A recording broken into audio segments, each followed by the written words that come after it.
પૂછવા માંગુ છું કે આપણે રોજબરોજનું ખ્રિસ્તી જીવન જીવીએ છીએ, આપણે ઈસુ પર વિશ્વાસ કરીએ છીએ અને ખ્રિસ્તી જીવન જીવીએ છીએ, ખ્રિસ્તના બાળકો તરીકે, લોકો તરીકે ઓળખાઈએ છીએ. તો ખ્રિસ્તની પાછળ ચાલવું, ઈસુની પાછળ ચાલવું એ સહેલું છે કે કઠણ છે? આપણને પોતાને શું લાગે છે? સહેલું છે કે કઠણ છે? કઠણ લાગે છે. આપણને કેવું લાગે છે? કઠણ લાગે છે. ઘણી બધી પરિસ્થિતિ આપણી આજુબાજુ એવી છે કે જે પરિસ્થિતિને આપણે જોઈએ ત્યારે આપણે એમ કહી શકીએ કે હે પ્રભુ, હવે તો હું આ કરી શકું એમ નથી, મારાથી થાય એવું જ નથી, તારી પાછળ કેવી રીતે ચાલી શકું, અથવા તો આ બધી પરિસ્થિતિમાંથી કઈ રીતે બહાર નીકળું. આપણે બધા મહિલા બહેનો છે, આપણે બધા સ્ત્રીઓ છે, તો આપણા માથે ઘણી બધી જવાબદારીઓ છે કે નહીં? ઘણી બધી જવાબદારીઓ છે. આપણે એક પત્ની છે, એક માતા છે, એક વહુ છે, એક સાસુ છે ને આપણે. તો બધી જ ભૂમિકામાં આપણે આ બધી જ જવાબદારી જ્યારે નિભાવે છે, કોઈ પ્રશ્નો આપણા જીવનમાં આવે છે. ઘણી વખત એમ થાય કે પત્ની તરીકે કદાચ એમ થાય કે મારો પતિ આમ કરે છે, તેમ કરે છે, માનતા નથી, આમ કરે છે. ઘણા બધા પ્રશ્નો આપણા મનમાં ઊભા થાય. માતા તરીકે પ્રશ્નો ઊભા થાય કે મારા બાળકો મને માનતા નથી, હું કહું છું તેમ કરતા નથી, સારું ભણતા નથી. ઘણા બધા પ્રશ્નો ઊભા થાય, બરાબર? અને વહુ તરીકે કદાચ પ્રશ્નો ઊભા થાય કે આ ઘરમાં મારું માન નથી, કે આવું નથી. જગતની દ્રષ્ટિએ જો આપણે વિચારીએ તો ઘણા બધા પ્રશ્નો આપણા જીવનમાં છે. સાસુ તરીકે બી કદાચ આપણે વિચાર કરીએ તો કે મારા ઘરમાં મારું આવું માન નથી, હું કહું છું તેમ થતું નથી. પણ ઘણી બધી બાબતો આપણા જીવનમાં છે. પણ આ સ્ત્રી વિશે જ્યારે આપણે વિચાર કરવાના છે, કેટલા બધા પ્રશ્નોથી ઘેરાયેલી છે. એ સ્ત્રી કેટલા વર્ષથી બીમાર છે? 12 વર્ષથી. વૈદ્યોની પાછળ દોડે છે, ડોક્ટરની પાછળ દોડે છે. અને ત્યાં એમ લખવામાં આવ્યું છે કે જેણે ઘણા વૈદ્યોથી ઘણું સહ્યું હતું ને પોતાનું સર્વસ્વ ખર્ચી નાખ્યું ને તેને કઈ ગુણ લાગ્યો નહોતો, પણ તેથી ઉલટું તે વધતી માંદી થઈ હતી. માથી લખેલી સુવાર્તામાં પણ આ બાબતની નોંધ કરવામાં આવી છે. ને ત્યાં તો એમ લખ્યું છે કે એની પૂંજી ખર્ચી નાખી. પૂંજી એટલે કે એણે આખી જિંદગી કામ કરીને ભેગું કરી રાખ્યું હતું કે મારા ગળપણમાં મને કામ લાગશે. એ જે પૂંજી હતી, સાચવી રાખેલી રકમ હતી, એ બધી ખર્ચાઈ ગઈ. અને અહીં લખ્યું છે કે કોઈ ગુણ લાગ્યો નહીં, અને ઉલટી હતી એના કરતા વધારે માંદી થઈ ગઈ. એટલી ભયંકર પરિસ્થિતિ. આપણને આપણા જીવનમાં કોઈ પ્રશ્ન હોય, એમાંથી આપણે બહાર નીકળીએ, એના કરતા વધારે પ્રશ્નમાં ઊંડા ઉતરતા જઈએ તો આપણને કેવું થાય? તો આ બાઈ એ શારીરિક રીતે બીમાર છે અને ડોક્ટરની પાછળ પૈસા ખર્ચે છે, વૈદ્યોની પાછળ પૈસા ખર્ચે છે, પણ સારી થવાને બદલે એ વધારે બીમાર થતી જાય છે. હવે એની પાસે પૈસો નથી, એના કુટુંબ વિશે આપણને કોઈ માહિતી નથી, બરાબર? હવે એ જૂના કરાર પ્રમાણે આ જે બાઈ છે એને રક્તસ્રાવ થાય છે, એટલે જૂના કરાર પ્રમાણે તો એની પાસે કોઈ આવી શકે નહીં. તમે લેવીનું પુસ્તક 15મો અધ્યાય વાંચશો તો ત્યાં નિયમ ઠરાવવામાં આવ્યો છે કે જૂના કરાર પ્રમાણે તો આ બાઈને કોઈ અડકી શકે નહીં. અને 27મી કલમમાં શું કહે છે? તે ઈસુ સંબંધીની વાતો સાંભળીને ભીડમાં તેની પછવાડે આવી ને તેના લુગડાને અડકી. 28મી કલમ. કેમ કે તેણે ધાર્યું કે જો હું માત્ર તેના લુગડાને અડકું તો હું સાજી રહીશ. આ જે બાઈ છે, આ પ્રશ્નમાંથી, આ મુશ્કેલીમાંથી બહાર નીકળવા માટે એના જીવનમાં કોઈ આશા નથી, એને કોઈ મદદ કરી શકે એમ નથી. પણ ઈસુ વિશે એણે સાંભળ્યું છે, ઈસુ માતાને સાજા કરે છે. એ શું કહે છે? 28મી કલમ શું કહે છે કે એણે ધાર્યું, કે એણે મનમાં નક્કી કર્યું કે જો હું માત્ર તેના લુગડાને અડકું તો હું સાજી થઈશ. કે એના લુગડાની કોરને મારે અડકવું છે. પણ તમને શું લાગે છે? એ સહેલું હતું લુગડાની કોરને અડકવું, એની પથારીમાંથી ઉઠીને જવું. અને ઈસુ જ્યારે ફરતા હતા ત્યારે એની સાથે એક બે વ્યક્તિઓ હતા, લોકોના ટોળે ને ટોળા હતા. પણ ગમે તેવી મુશ્કેલી છે મારા જીવનમાં, મારે એક વખત ઈસુના લુગડાની કોરને અડકવું છે એવું એને પોતાના મનમાં નિશ્ચય કર્યો. એને નક્કી કર્યું કે મારે ઈસુના લુગડાની કોરને અડકવું છે. આપણા જીવનમાં પરિસ્થિતિ ગમે તે હોય, કદાચ આપણે આ પ્રશ્નમાંથી બહાર આવી શકીએ કે નહીં આવી શકીએ એવું કદાચ આપણને લાગતું હોય, પણ આ સ્ત્રીએ શું નક્કી કર્યું કે મારે એક વખત ઈસુના લુગડાની કોરને અડકવું છે વિશ્વાસથી. કેટલી મુશ્કેલી પડી હશે એને ઈસુ સુધી પહોંચવામાં, તમે વિચાર કરો. શરીરે અશક્ત છે એકદમ, અને આટલી બધી ભીડમાં ઈસુને અડકવું કેટલું મુશ્કેલ છે. કારણ કે કોઈ એને જોઈ જાય તો મુશ્કેલી છે ને, કારણ કે એ તો સમાજમાં બહાર નીકળી શકતી નથી, એ તો અશુદ્ધ છે. યહૂદી નિયમશાસ્ત્ર પ્રમાણે એ તો અશુદ્ધ છે. તો એ સંતાતી જતી હશે, મુશ્કેલી તો પડી હશે. કોઈ મને જોઈ નહીં જાય, અને આટલી બધી ભીડમાં ઈસુની પાસે પહોંચવું કેટલી અઘરી બાબત છે, ખૂબ અઘરી બાબત છે. પણ એને મનમાં નક્કી કર્યું કે મારે એની લુગડાને કોરને અડકવું છે. અને ગમે તે મુશ્કેલી હતી, ગમે તેણે સહન કર્યું, ગમે તે એને વેઠ્યું, પણ એ ઈસુ સુધી પહોંચી જ ગઈ અને લુગડાની કોરને અડકી. 29મી કલમ શું કહે છે? અને તત્કાળ તેનો રક્તસ્રાવ ને શરીરમાં તેને લાગ્યું કે હું તરતથી સાજી થઈ છું. અને 30મી કલમ, અને મારામાંથી પરાક્રમ નીકળ્યું છે એવું તેને માલુમ પડવાથી ઈસુએ તરત લોકોની ભીડમાં પાછળ ફરીને કહ્યું કે મારા લુગડાને કોણ અડક્યું?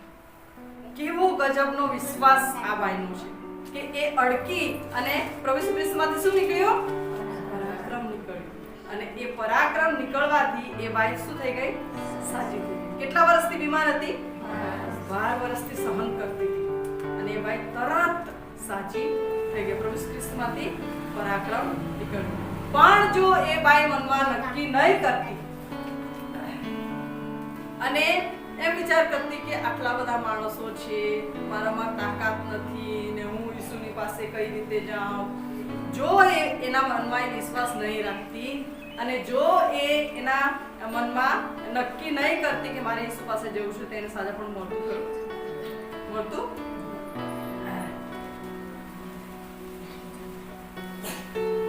એને નક્કી કર્યું, એને વિશ્વાસ રાખ્યો કે મને ઈસુ સાજાપણું આપશે, અને એ પ્રમાણે એને કર્યું અને એને સાજાપણું.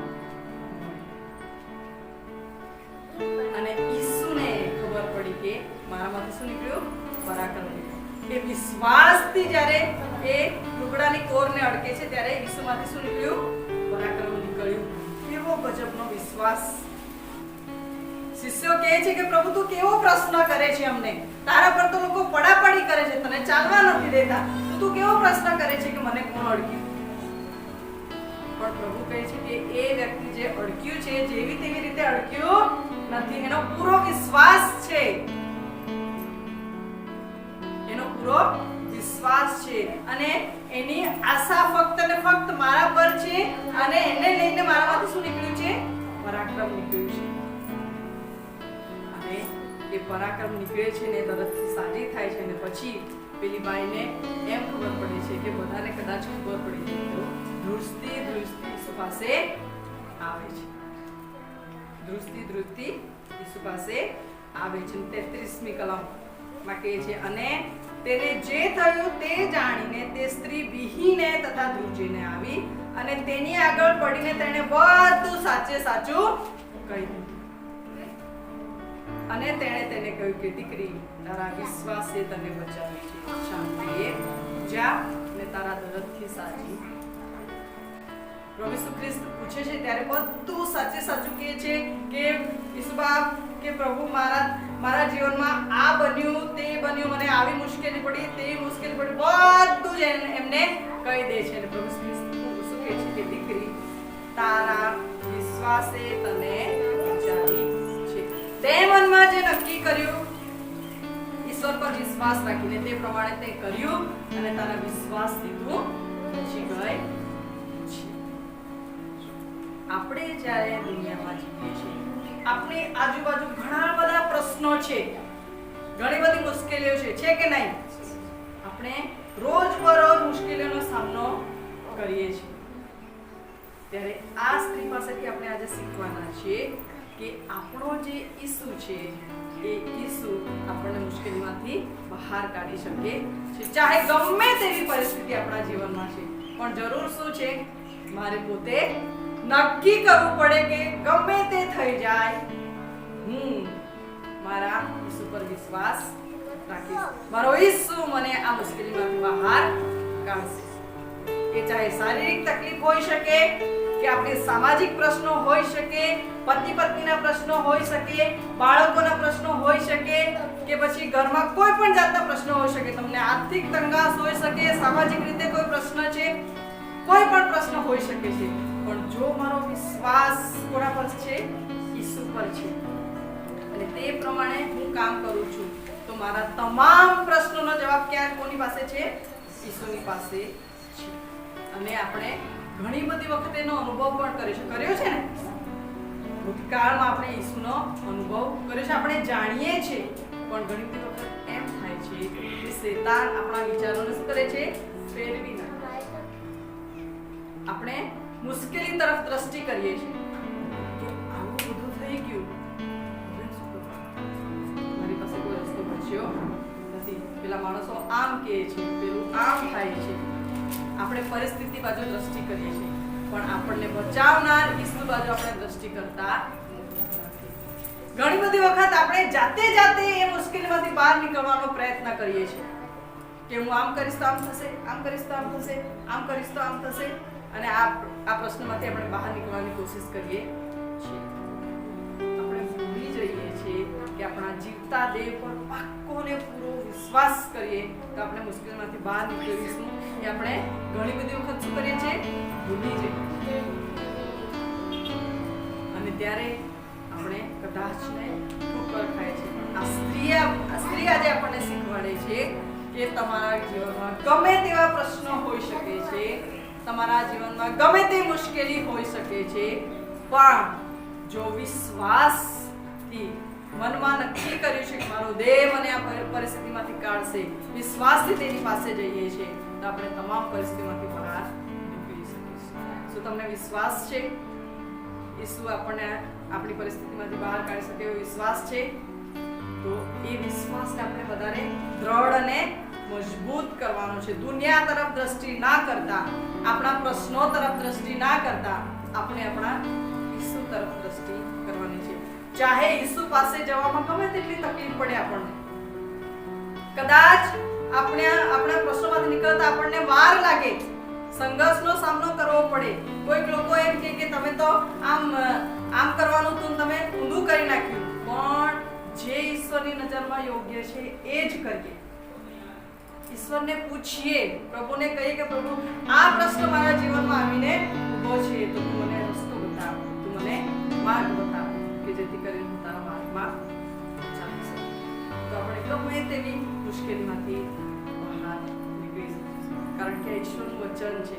આપણો દેવ એવો નથી કે બોલીને ભૂલી જાય, વચન આપીને હરી જાય, એવો આપણો દેવ નથી. આપણો દેવ એ વચન પાળનારો દેવ છે. પણ જરૂર ક્યાં છે? મારો વિશ્વાસ તપાસવાની માટે જરૂર છે. મારું મગજમાં કેવા વિચારો દોડે છે એ મારે પોતે તપાસવાની જરૂર છે. જ્યારે મુશ્કેલી આવે ત્યારે હું ક્યાં દોડું છું એ મારે જાતે પારખવાની જરૂર છે. ઘૂંટણે આપણે પડતા શીખીએ, પતિને, બાળકોને, ઘરના તમામ સભ્યોને ઈશ્વરના ચરણોમાં લાવતા શીખીએ, કે જેથી કરીને આવી જે પરિસ્થિતિઓ છે એ પરિસ્થિતિમાંથી આપણે બહાર આપણે કરી શકીએ છીએ. આપણે કરી શકીએ. જો આ સ્ત્રી એના પ્રશ્નોમાંથી બહાર આવી શકતી હોય તો આપણે પણ ઈશ્વર પરના વિશ્વાસ દ્વારા તમામ પ્રશ્નોમાંથી બહાર આવી શકીએ છીએ. એ માટે આપણે પોતે જાતે તૈયાર થવાની જરૂર છે. જ્યારે પરમેશ્વરે સ્ત્રીને બનાવી, ઈશ્વરે જ્યારે સ્ત્રીને બનાવી ત્યારે ત્યાં શું લખવામાં આવ્યું છે? ઉત્પત્તિનું પુસ્તક આપણે ખોલીએ. ઉત્પત્તિનું પુસ્તક તેનો 2જો અધ્યાય અને તેની 18મી કલમ. જેને મને વાંચજો. અને યહોવા દેવે કહ્યું કે માણસ એકલો રહે તે સારું નથી, હું તેને યોગ્ય એવી એક સહાયકારી સૂજાવીશ. જ્યારે તમને કોઈકની મદદની જરૂર પડે તો કોની પાસે તમે મદદ માંગવા જાઓ?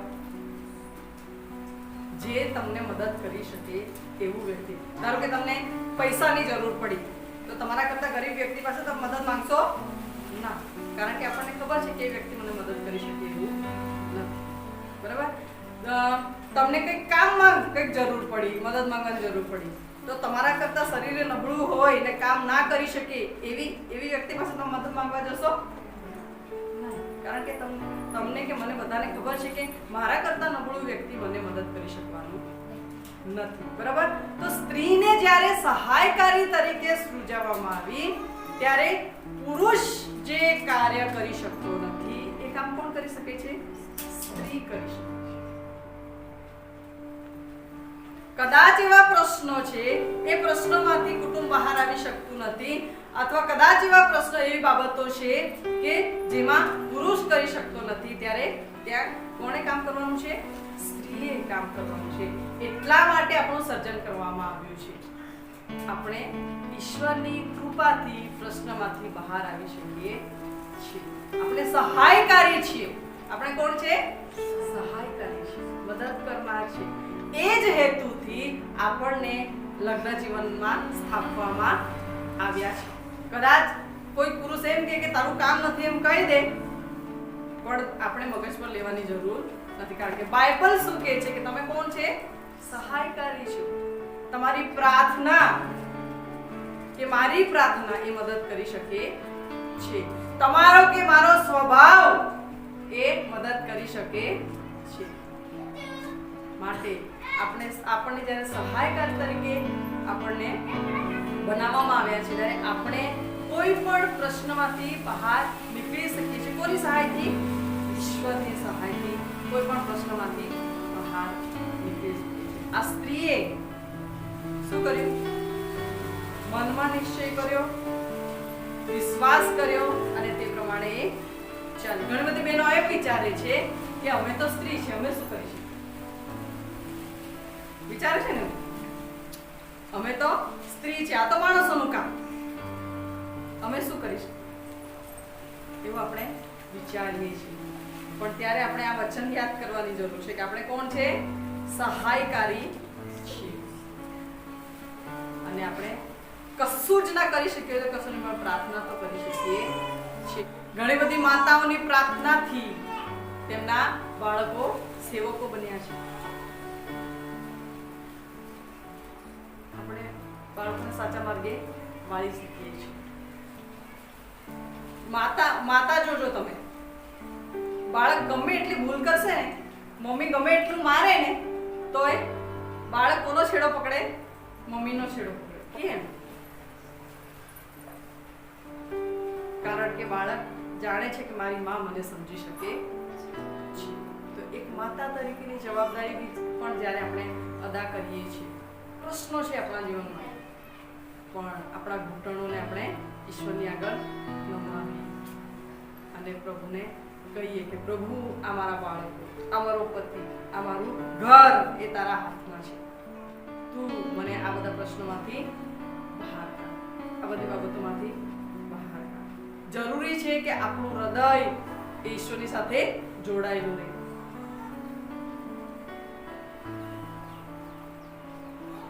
ઘણા બધા પ્રશ્નો જ્યારે આપણા જીવનમાં આવે ને, આજુબાજુ બધું આપણે જોઈએ ને, પછી આપણે ઈશ્વર તરફ દ્રષ્ટિ કરતા નથી, ભૂલી જઈએ છીએ આપણે દ્રષ્ટિ કરવાની. બાઇબલમાં વાંચવાનું પડતું મુકાઈ જાય, પ્રાર્થના કરવાનું પડતું મુકાઈ જાય, આમ બોજથી દબાઈ ગયા હોય ને એવું આપણને લાગે. દેવળમાં જવાનું નહીં ગમે, કોઈ આપણને બે શબ્દ સારી શીખામણ આપે તો આપણને નહીં ગમે. એવું થાય છે આપણા જીવનમાં? થાય છે. આ બાઈને પણ એવું હશે.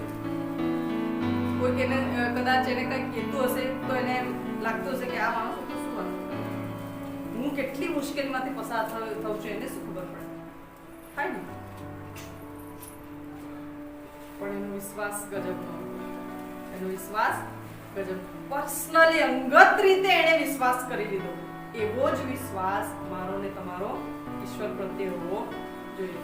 ગમે તે બાબતો હોઈ શકે છે આપણા જીવનમાં, એમાંથી આપણે બહાર નીકળી શકીશું. ઘણી બધી બહેનોના પતિ એ વ્યસની હોય છે. ઘણી બધી બહેનોના બાળકો વ્યસની હોય છે. ઘણી બધી બહેનોના બાળકો આડે માર્ગે જાય છે. ઘણી તકલીફો છે આપણા જીવનમાં, પણ આપણો આધાર કોણ છે? આપણું વ્યક્તિગત જીવન ઈશ્વર સાથે નહીં જોડાયેલું હોય તો આપણી જિંદગી પતી જશે ને ત્યાં સુધી આ જ પ્રશ્નોમાં આપણે અટવાયા કરીશું, નહીં બહાર નીકળી શકીએ. પણ વ્યક્તિગત જીવન જો ઈશ્વર સાથે જોડાયેલું હશે તો ગમે તેવી મુશ્કેલીમાં કે તમારા જીવનમાં હશે એમાંથી આપણે બહાર નીકળી શકીશું. ઈશ્વરની સાથે આપણો સંબંધ જોડાયેલો રહેવો એ બહુ જરૂરી છે. આ જે સ્ત્રી છે એ કોની તરફ ફરે છે? ઈસુની તરફ ફરે છે. બાઇબલમાં એક સ્ત્રી છે, રૂથના પુસ્તકમાં. રૂથનું પુસ્તક તેનો આખા પુસ્તકમાં એના વિશે લખવામાં આવ્યું છે. નાઓમીની વાત આપણે કહીએ. આ રૂથના પુસ્તકમાં નાઓમીની વાત કરવામાં આવી છે. બેથલેહેમમાં એ નાઓમી અને તેનું કુટુંબ રહેતું હતું. નાઓમી, તેનો પતિ અને તેના 2 દીકરા. અને બન્યું એવું દુકાળ પડ્યું અને એ લોકો બેથલેહેમ છોડીને બીજા દેશમાં રહેવા માટે જતા રહ્યા. ત્યાં બીજા દેશમાં એ લોકો રહે છે. ત્યાં એમના 2 છોકરા છે. એ છોકરાઓએ વિદેશી સ્ત્રીઓ સાથે લગ્ન કર્યા. 2 છોકરાએ વિદેશી સ્ત્રી સાથે લગ્ન કર્યા અને એમ થાય છે કે નાઓમીનો પતિ મરણ પામ્યો અને 2 દીકરા પણ મરણ પામ્યા. અને જે વહુઓ છે એ કોણ છે? વિદેશી છે. કેવી છે? વિદેશી છે. કારણ કે મોઆબ દેશના લોકો વિશે કહેવામાં આવે છે એ લોકો તો મૂર્તિ પૂજકો હતા. અને પછી એને ખબર પડે છે કે મારા દેશમાં ઈશ્વરે મુલાકાત લીધી છે અને મારા દેશમાં હવે સારો વરસાદ થયો છે અને દુકાળની પરિસ્થિતિ નથી. નાઓમી તરત જ નક્કી કરી લે છે કે મારે અહીંયા રહેવું નથી.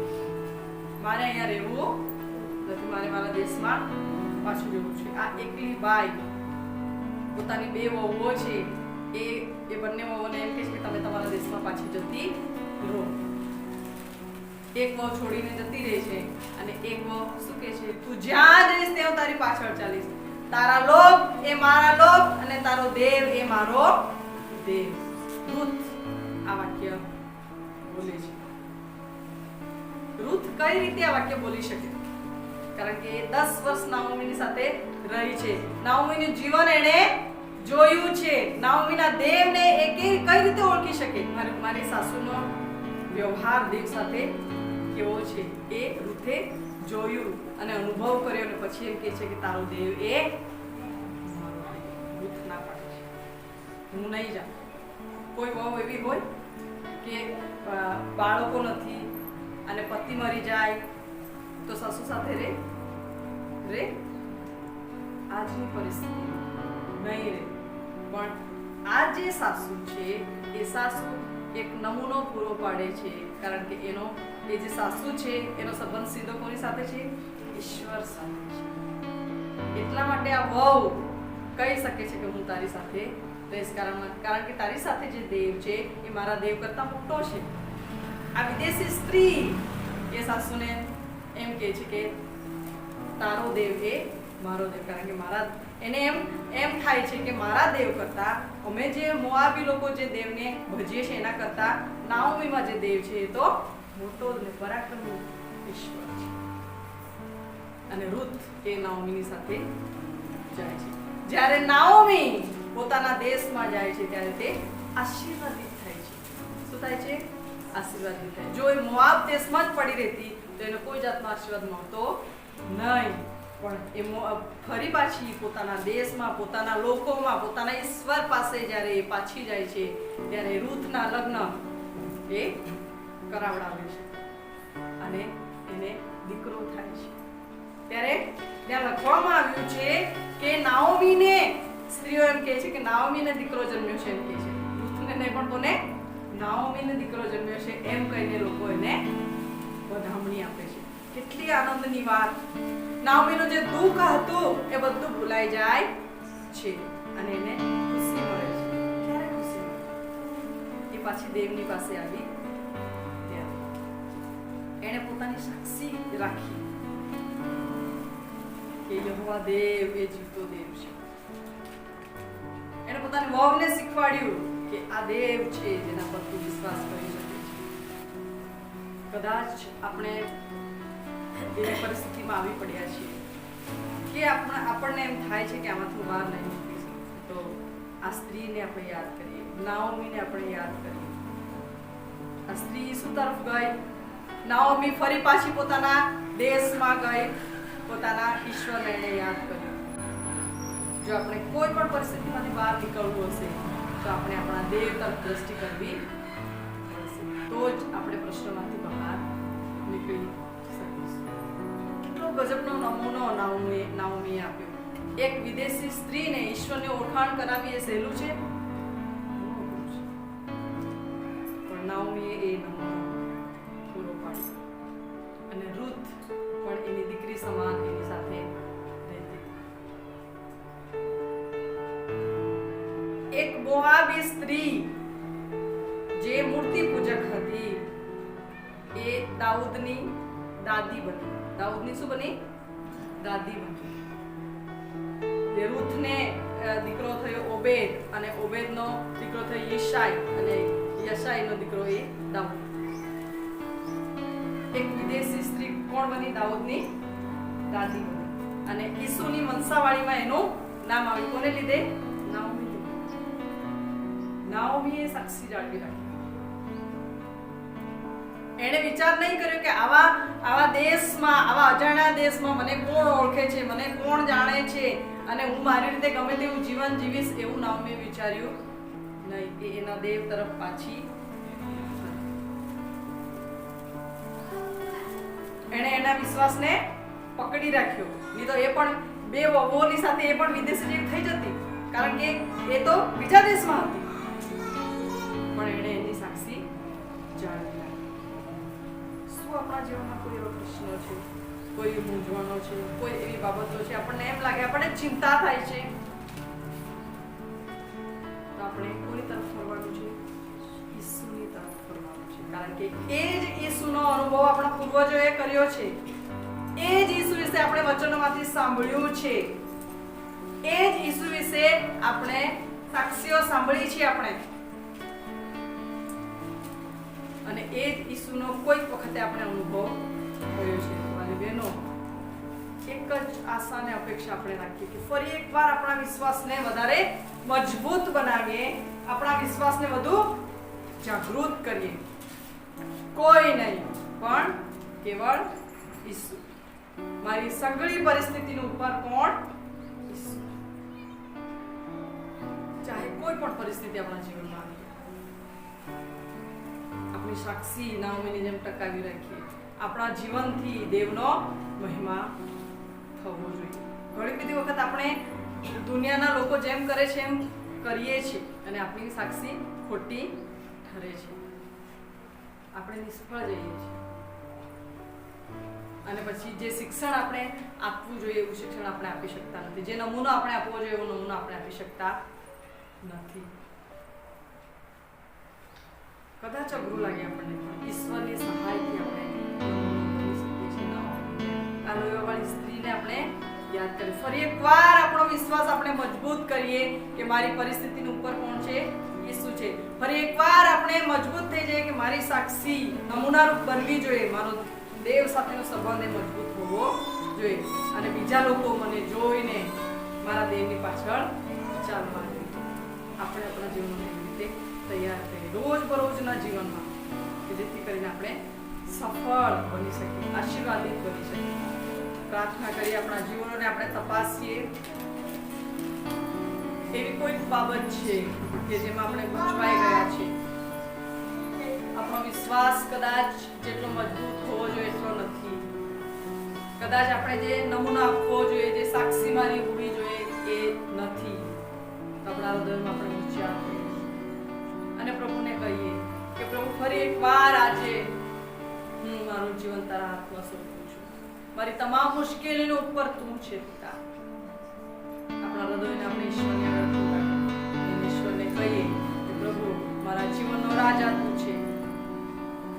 આપણું જીવન ફરી એકવાર વિશ્વાસમાં ઈશ્વરની આગળ મજબૂત કરી આપણે પ્રાર્થના કરીશું. કોઈ પણ બેન આપણે પ્રાર્થનામાં દોરશે.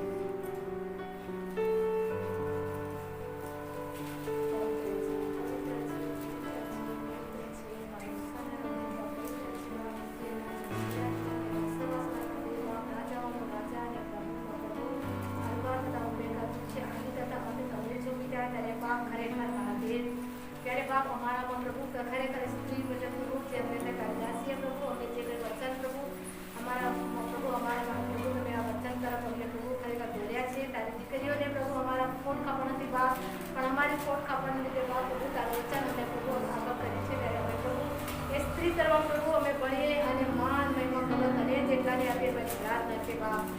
એ પિતા પ્રભુ આજનો દિવસ આજની ઘડી તારા હાથોમાં સોંપાઈએ છે બાપ. તારી દીકરીઓ અત્યારે પ્રભુ એકલા પ્રભુ મંદિરમાં મળ્યો છે ત્યારે એક એક દીકરીઓને પ્રભુ તમે દોર્યો છે અને પ્રભુ તારા પરાક્રમથી પ્રભુ દીકરીઓને પ્રભુ તમે ખરેખર એક એક દીકરીને તમે અભિષેક કરીએ છીએ અને પ્રભુ સમશક્તિનો આત્મા તમે આપ્યો છે. ત્યારે બાપ આ પ્રભુ તારા બાઇબલના વચન પ્રમાણે આધીન થઈએ. તારી સ્ત્રીઓ બાપ આ લેવામાં આવે તે સ્ત્રીને પ્રભુ જીવંત રક્ષકને મળે એવું થવાનું બાપ.